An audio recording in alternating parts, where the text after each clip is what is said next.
All right, let's get into this.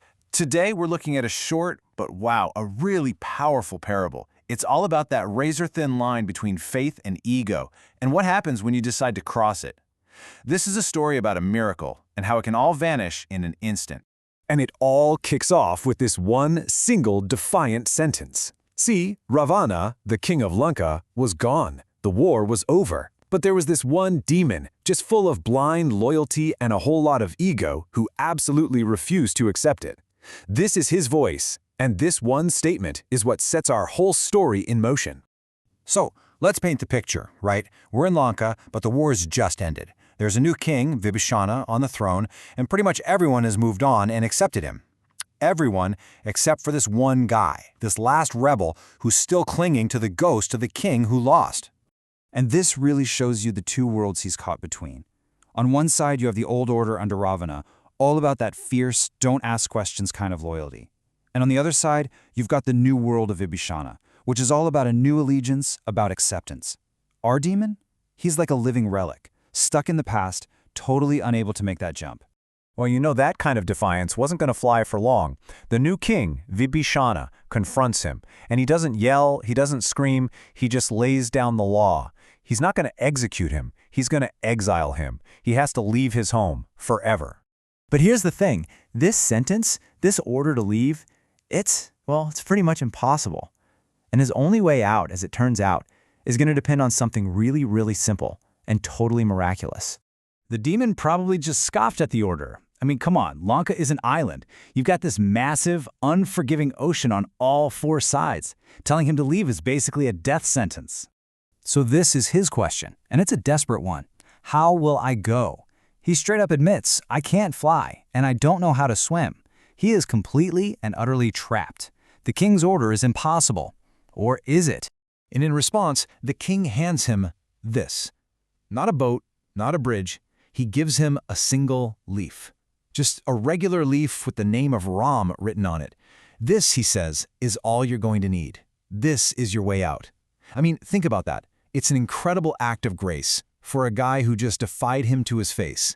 The demon, he's got to be skeptical. But what other choice does he have? He takes the leaf, walks to the edge of the water, and takes a step. And in that one moment, the impossible happens. The sea literally creates a solid path right under his feet. The journey begins. So he keeps walking, and with every single step, this miraculous path just keeps forming in front of him. But the further he gets from the shore, a totally different kind of challenge starts to build. Not in the ocean, but inside his own head. And he's made it. He's more than halfway there, well on his way to safety. The miracle is undeniable, right? He is walking where no one can walk, all because of this leaf. Success is right there. He can almost taste it. And this is the moment everything flips. With safety so close, this little question, born from pure ego, pops into his head. He starts thinking, hey, wait a minute, I'm the one doing the walking. I'm making this journey. He looks down at that simple little leaf in his hand and asks the fatal question, doubting the very thing that's saving him. And then he acts on it, convinced it's his own power, or maybe just disgusted by how simple the source of this miracle is. He does the unthinkable. He throws the leaf away, just tosses it into the waves, cutting himself off from the very thing keeping him alive. The result of this little act of ego wasn't slow, it wasn't gradual, it was immediate, and it was absolute. The second that leaf hits the water, his entire world just collapses. The miracle, which was being held in place by his faith, even if it was reluctant faith, is just gone. The laws of nature that had been paused just for him come rushing right back.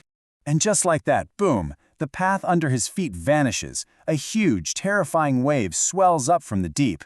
And the demon, along with the ego that sealed his fate, is swallowed by the same sea he had almost conquered. So what's the big takeaway from this tragic story? I mean, it isn't just about a demon and a leaf. It's about a fundamental truth, a secret, about how miracles actually work. The story gives us this perfect, stark contrast. On one side, you have faith. What did it do? It created a path in the middle of the ocean. It's a force that creates miracles. And on the other side, ego. And what did it do? It summoned a terrifying wave. It's a force that destroys miracles. It's that simple. And that right there is the core lesson of this entire parable. The magic, the miracle, it was never really in the leaf itself. The miracle is powered by the faith that was placed in it. The moment that faith got pulled and replaced by ego, the power just switched off. And so, the story leaves us with this final, pretty piercing question. And it's one we have to ask ourselves. We all rely on things we can't fully see or explain. Faith in people, in ideas, in ourselves. So the question isn't really for the demon, it's for us. At what point does our own ego start to poke holes in the very things that are carrying us across the water?